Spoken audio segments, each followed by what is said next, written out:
Hi friends, welcome to my channel. இது உங்கள் dreams மே cooking. இன்றைக்கி இந்த வீடியோவில் என்ன பார்க்க போகிறோன்னா ரொம்ப எம்மியான ரொம்ப க்ரீமியான எக் கிரேவி தான் பார்க்க போகிறோம். பொதுவாகவே எல்லார் வீட்லேயும் எக் கிரேவினாலே முட்டை உடச்சி ஊற்றி பண்ணுவாங்க, இல்லைனா வேக வச்சு பண்ணுவாங்க. முட்டை கிரேவியாக இருக்கட்டும், முட்டை குழம்பாக இருக்கட்டும். பட் இந்த மாதிரி மெத்தடில் பண்ணும்போது ரொம்பவே டேஸ்ட்டாக இருக்கும். அந்த மெத்தட் மட்டும் தெரிஞ்சால் போதும், அந்த சிக்கன் கிரேவியாக இல்லை எக் கிரேவியான கண்டுபிடிக்காத அளவுக்கு அவ்வளோ டேஸ்ட்டாக இருக்கும். ஸோ நான் உங்களுக்கு அந்த மெத்தட் எப்படின்னு சொல்கிறேன். இந்த முட்டை கிரேவியை எப்படி செய்யலாங்கிறத இந்த வீடியோக்குள்ளே போய் பார்க்கலாம் வாங்க. ஃபஸ்ட்டு ஒரு மிக்ஸி ஜார் எடுத்துக்கோங்க. அதில் நான் 3 முட்டை நான் உடச்சி ஊற்றிக்கிறேன். நான் 2 பேருக்கு செய்கிறதுனால 3 முட்டை யூஸ் பண்ணியிருக்கேன். நீங்கள் 4-5 பேருனால் கொஞ்சம் எக்ஸ்ட்ராவே முட்டை எடுத்துக்கோங்க.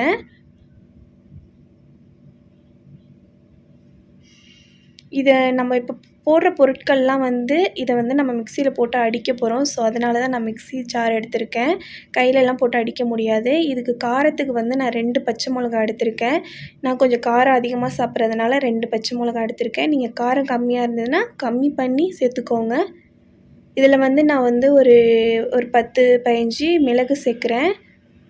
அடுத்தது ஒரு டீஸ்பூன் அளவுக்கு சோம்பு இருக்கு இல்லையா, சோம்பு சேர்த்துக்கலாம். சேர்த்துட்டு ஒரு பிஞ்ச் அளவுக்கு மஞ்சத்தூள் சேர்த்துப்போம். அதுக்கு அடுத்தது ஒரு 4-5 கருவேப்பிலை சேர்த்துக்கலாம். ஒரு கொஞ்சமாக கொத்தமல்லி சேர்த்துக்கலாம். இதெல்லாம் ஃப்ளேவர் தான், உங்களுக்கு வேணான்னா ஸ்கிப் பண்ணிவிடுங்க. பட் இது போட்டால் ஃப்ளேவர் நல்லாயிருக்கும். இப்போ கொஞ்சமாக சால்ட்டு கொஞ்சமாக போட்டால் போதும். இப்போ நல்லா இதை நம்ம அரைச்சி எடுத்துக்கலாம். அடுத்தது ஒரு கிண்ணம் எடுத்துக்கோங்க. ஒரு கிண்ணம் இல்லை நீங்கள் எது வேணாலும், பட் உங்கள் முட்டை நீங்கள் அளவு எவ்வளோ எடுக்கிறீங்களோ அதுக்கு தகுந்த மாதிரி எடுத்துக்கோங்க. இந்த ஆயில் எல்லா இடத்துலையும் பரப்புகிற மாதிரி அப்ளை பண்ணிக்கோங்க கிண்ணத்தில். பண்ணிவிட்டு நம்ம அடித்து வச்சுருக்கோம் இல்லையா, அந்த முட்டையை இதில் நம்ம ஊற்றிக்கலாம். ஊற்றிட்டு இட்லி பானையிலையோ இல்லை இதை மாதிரி கடாயிலையோ ஒரு ஸ்டாண்டு மாதிரி வச்சுட்டு தண்ணி ஊற்றிக்கோங்க. தண்ணி ஊற்றிட்டு அந்த கிண்ணத்தை வச்சுட்டு நல்லா மூடிடுங்க, காற்று போகாத மாதிரி. இது ஒரு 10-15 இடையிலலாம் திறந்து பார்க்கக்கூடாது, சரிங்களா? ஒரு 10-15 நிமிஷம் இல்லை 10 நிமிஷம் கூட போதும். 10 நிமிஷத்துலேயே நல்லா வெந்துடும். வெந்ததுக்கப்புறம் இது நல்லா ஆறணும். ஆறினதுக்கப்புறம் தான் நம்ம கத்தி வச்சு அந்த ஓரங்கள்லாம் எடுத்து விட்டுட்டு அதுக்கப்புறம் ஒரு பிளேட்டில் கவுத்து போட்டு தட்டினீங்கன்னா வந்துடும். நல்லா எனக்கு சாஃப்டாக வெந்துருச்சு. நான் ஒரு டைம் திறந்து பார்த்ததுனால அது புஷ்ஷுன்னு உள்ளே போயிடுச்சு. ஸோ அதனால் சரி, அடுத்தது நம்ம எப்படி செய்யலான்னு பார்க்கலாம். கடாயை ஹீட் பண்ணிக்கோங்க. அதில் ஒரு 4 டேபிள் ஸ்பூன் அளவுக்கு ஆயில் விட்டுக்கோங்க. ஆயில் நல்லா ஹீட் ஆனதுக்கப்புறம் 1 ஸ்பூன் அளவுக்கு சோம்பு போட்டுக்கலாம். சோம்பு போட்டுட்டு ஒரு பிரிஞ்சி இலை, ஒரு பட்டை, அடுத்தது கடல் பாசி கொஞ்சமாக போட்டுக்கலாம். போட்டுட்டு நல்லா ஃப்ரை ஆனதுக்கப்புறம் கொஞ்சமாக கருவேப்பிலை போட்டுக்கோங்க. கருவேப்பிலை நல்லா ஃப்ரை ஆனதுக்கப்புறம் ஒரு 4 பெரிய வெங்காயம் நீல வாக்கில் கட் பண்ணி வச்சுருக்கேன், அதையும் போட்டு நல்லா ஃப்ரை பண்ணிக்கலாம். இந்த கிரேவிக்கு நம்ம பண்ணுற மெத்தடு தான் முக்கியம். அப்போ தான் டேஸ்ட்டாக இருக்கும். ஸோ கொஞ்சம் ஆயில் எக்ஸ்ட்ராவே ஊற்றிக்கோங்க, ஒன்றும் பிரச்சனை கிடையாது. இதில் ஒரு ஸ்பூன் அளவுக்கு நான் இஞ்சி பூண்டு பேஸ்ட்டு சேர்த்துக்கிறேன். சேர்த்துட்டு அந்த பச்சை ஸ்மெல்லு போகணும், இஞ்சி பூண்டோட பச்சை ஸ்மெல்லு போகணும். ஸோ அது வரைக்கும் அந்த வெங்காயத்தோடு சேர்த்து அந்த ஆயிலை நல்லா ஃப்ரை பண்ணிக்கோங்க. ஃப்ரை பண்ணிவிட்டு நான் 1.5 தக்காளி எடுத்திருக்கேன். அதை நான் நல்லா மிக்ஸி ஜாரில் போட்டு நல்லா பேஸ்ட் மாதிரி எடுத்திருக்கேன். ஸோ இது மாதிரி பண்ணிங்கன்னா க்ரீமியாக இருக்கும். ஸோ நீங்களும் தக்காளி இது மாதிரி பேஸ்ட் பண்ணி இந்த மாதிரி எண்ணெயிலே நல்லா ஃப்ரை பண்ணிக்கோங்க. நல்லா அந்த ஆயிலே தக்காளி வெங்காயம் எல்லாமே நல்லா வதங்கணும். அந்த பச்சை ஸ்மெல் எல்லாமே போகணும். அப்படி போனால் தான் நான் அந்த க்ரீமியாக இருக்குன்னு சொன்னேன்னா, அந்த க்ரீமியாக கிரேவி நமக்கு கிடைக்கும். ஸோ அடுத்தது நம்ம 1 ஸ்பூன் அளவுக்கு மஞ்சத்தூள் சேர்த்துக்கலாம். 1 டேபிள் ஸ்பூன் அளவுக்கு தனி மிளகாய் தூள் சேர்த்துக்கலாம். 1 ஸ்பூன் அளவுக்கு கரம் மசாலா சேர்த்துக்கலாம். 1 டேபிள் ஸ்பூன் அளவுக்கு மல்லித்தூள் இருக்கு இல்லையா, அது சேர்த்துட்டு இந்த மசாலையும் நல்லா அந்த ஆயிலே ஃப்ரை பண்ணிக்கோங்க. இதில் என்னென்னா நம்ம சிம்மிலே வச்சு பண்ணுங்கள், அப்போ தான் நல்லாயிருக்கும். ஸோ சிம்மிலே வச்சு நல்லா அந்த மசாலாலாம் நல்லா ஆயிலில் நல்லா ஃப்ரை ஆகணும். அந்த அளவுக்கு நல்லா ஃப்ரை பண்ணிக்கோங்க.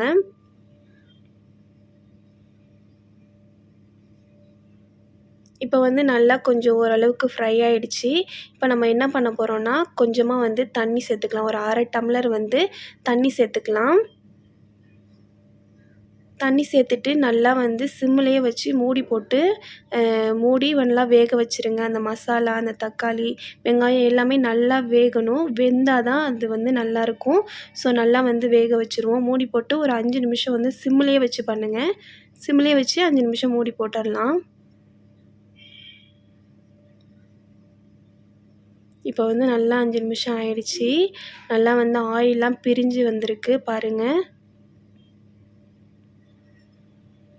இப்போ எல்லாமே அந்த மசாலா, அந்த தக்காளி, வெங்காயம் எல்லாமே நல்லா வெந்துருச்சு.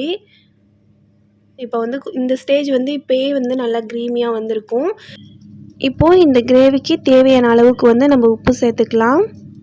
உப்பு சேர்த்துட்டு நல்லா வந்து கிளறி விட்டுக்கோங்க.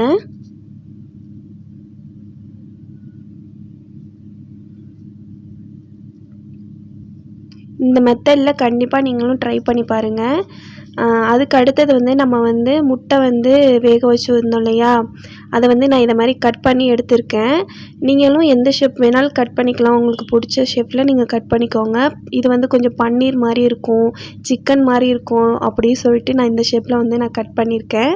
இதை வெறுசாகவும் சாப்பிட்லாம். ஏன்னா இதில் உப்பு, அந்த காரம் எல்லாமே போட்டிருக்கோம் இல்லையா, அந்த ஃப்ளேவரும் நல்லாயிருக்கும். கொத்தமல்லி, கருவேப்பிலெல்லாம் சேர்த்துருப்போம். அந்த ஃப்ளேவர் வந்து நல்லாயிருக்கும். ஸோ அதை வெறுசாகவும் சாப்பிட்லாம். நம்ம வந்து கிரேவி பண்ணுறதுனால நான் வந்து இப்போ கிரேவிலேயே நான் போட்டுக்கிறேன். இதில் வந்து இன்னொரு டிஷ் கூட செய்யலாம். நீங்கள் கேட்டிங்கன்னா நான் அதையும் நான் ட்ரை பண்ணி காட்டுறேன் உங்களுக்கு. அடுத்து வந்து இந்த முட்டை வந்து அந்த கிரேவியில் நல்லா வந்து வெந்து வரணும். கிரேவியில் உள்ள அந்த உப்பு, காரம், மசாலாலாம் போட்டோம் இல்லையா, அது எல்லாமே வந்து அந்த முட்டையில் வந்து நல்லா இறங்கணும். ஸோ அந்த அளவுக்கு வந்து நல்லா கிளறி விட்டுக்கோங்க. அப்போ தான் வந்து சாப்பிடும் போது முட்டை நல்லா டேஸ்ட்டாக இருக்கும். இப்போ வந்து ஒரு 5 நிமிஷம் வந்து லோ ஃப்ளேமில் வச்சு மூடி போட்டு மூடிடலாம்.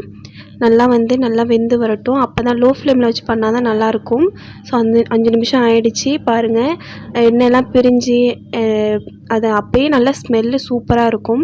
இந்த ஸ்டேஜில் வந்து நான் ஒரு 4 டேபிள் ஸ்பூன் அளவுக்கு வந்து தேங்காய் பால், திக்கான தேங்காய் பால் தான் நான் சேர்க்குறேன். சேர்த்துட்டு நல்லா கிளறி விட்டுக்கோங்க. ஃபஸ்ட்டு வந்து 2 பால் எடுக்கணும். ஃபஸ்ட்டு வந்து எடுக்கிற பால் வந்து நல்லா திக்காக இருக்கும். ஸோ அதை வந்து நம்ம ஃபஸ்ட்டு சேர்த்துக்கலாம். சேர்த்துட்டு கொஞ்சம் கிளறி விட்டுக்கோங்க. அதுக்கப்புறம் வந்து நம்ம செகண்டாக அந்த தேங்காய் பால் எடுப்போம் இல்லையா, அந்த தேங்காய் பாலையும் இதில் வந்து மிக்ஸ் பண்ணிக்கோங்க.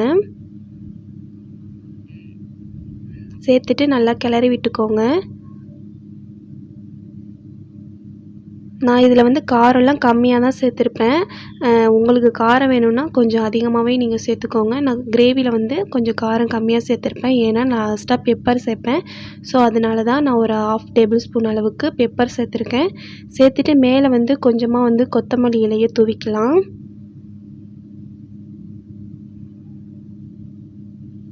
தேங்காய் பால் ஊற்றிருக்கிறதுனால ரொம்ப நேரம் கொதிக்க கூடாது. ஒரு நிமிஷம் கொதிச்சா போதும். மூடி போட்டு 1 நிமிஷம் வந்து லோ ஃப்ளேம்லேயே வச்சுக்கோங்க. லாஸ்ட் வரைக்கும் இது செய்கிறது வந்து லோ ஃப்ளேம்லேயே வச்சு தான் செய்யணும். அப்போ தான் வந்து நல்லாயிருக்கும். இப்போ 1 நிமிஷம் ஆயிடுச்சு. அவ்வளோ ஸ்மெல்லு சூப்பராக இருந்தது. சாப்பிடணும் போல் இருந்தது. செய்யும் போதே அவ்வளோ சூப்பராக கிரேவி வந்து வந்திருந்தது. நீங்களும் கண்டிப்பாக இதே மாதிரி மெத்தடில் வந்து ட்ரை பண்ணி பாருங்கள். லாஸ்ட் வரைக்குமே வந்து நம்ம சிம்மில் தான் வச்சு பண்ணணும். அப்போ தான் வந்து கிரேவி வந்து நல்லா க்ரீமியாக வரும். நம்ம வந்து ஹை ஃப்ளேமில் வச்சு நம்ம பண்ணும்போது எல்லாமே சீக்கிரமாக வெந்துடும். சீக்கிரம் வந்தோடனையும் அந்த மசாலாவாக இருக்கட்டும் எதாக இருந்தாலும் சீக்கிரமாக வெந்துடும். ஸோ அதில் வந்து அவ்வளோதான் டேஸ்ட் வராது. நம்ம மீடியம் ஹீட்லேயே வச்சு நம்ம அந்த கிரேவிக்கு எல்லாமே வேக வச்சு பண்ணோன்னா அந்த க்ரீமியாக இருக்கட்டும் அந்த டேஸ்ட்டுமே நல்லா சூப்பராக இருக்கும். ஸோ இந்த டிஷ் உங்களுக்கு பிடிச்சிருக்கும்னு நினைக்கிறேன். பிடிச்சிருந்ததுன்னா லைக் பண்ணுங்கள், ஷேர் பண்ணுங்கள் அண்ட் மறக்காமல் ட்ரீம்ஸ் மேக் குக்கிங் உங்கள் கனவு சேனலை சப்ஸ்கிரைப் பண்ணிவிட்டு பக்கத்தில் இருக்கிற பெல் பண்ணி கிளிக் பண்ணிக்கோங்க. தேங்க்யூ.